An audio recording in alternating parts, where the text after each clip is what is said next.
जो पठान मेरी जान, महफिल ही लुट जाए दे दे जो जुबान मेरी जान। 2023 সালে পাঠান দিয়ে বলিউডের রাজকীয় প্রত্যাবর্তন করেছিলেন বলিউড বাদশা শাহরুখ খান। পাঠান মুক্তি পেতেই হইচই পড়ে গিয়েছিল চারপাশে। ছবিটি 500 কোটি টাকার ব্যবসা করে বক্স অফিসে। বাহুবলী দ্য কনক্লুশনের রেকর্ড ভেঙেছিল এই ছবিটি। সেই সময় থেকেই শুরু হয়েছিল প্রতীক্ষা, কবে আসবে এর সিকুয়েল। অবশেষে যশরাজের স্পাইভার্সের জনপ্রিয় এই চরিত্রকে পুনরায় পর্দায় ফেরানোর কাজ শুরু হয়েছে।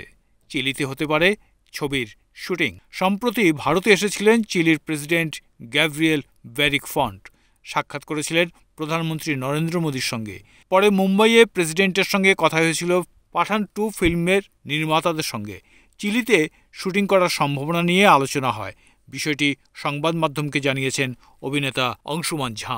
অংশুমান জানিয়েছেন, চিলির রাষ্ট্রপতি এবং সেখানকার কালচারাল মিনিস্টারের সঙ্গে দেখা করেছেন তিনি। প্রযোজনা সংস্থার তরফ থেকে আলোচনা হয়েছে চিলি ও ভারতের সাংস্কৃতিক আদান প্রদান নিয়ে।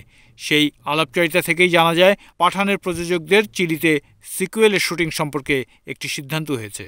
এদিকে চিত্রনাট্যের চূড়ান্ত খসড়া প্রস্তুত করে ফেলেছেন আদিত্য চোপড়া। 2023 সালের মাঝামাঝি থেকেই পাঠান 2 এর চিত্রনাট্য নিয়ে কাজ করছিলেন তিনি। এই হিসেবে 1.5 বছরেরও বেশি সময় লাগলো চিত্রনাট্য শেষ করতে। শাহরুখ ছবির চিত্রনাট্য শুনে দারুণ উত্তেজিত। টাইগার বনাম পাঠানের আগে স্পাই ইউনিভার্সের 8ম ফিল্ম হিসেবে পাঠান 2 মুক্তি পাবে।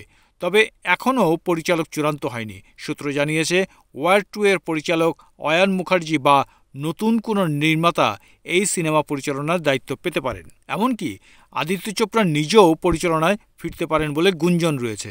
সবকিছু ঠিক থাকলে 2023-এর ব্লকবাস্টার ছবির সিকুয়েল পাঠান 2 মুক্তি পেতে পারে 2026-এর জানুয়ারি মাসে।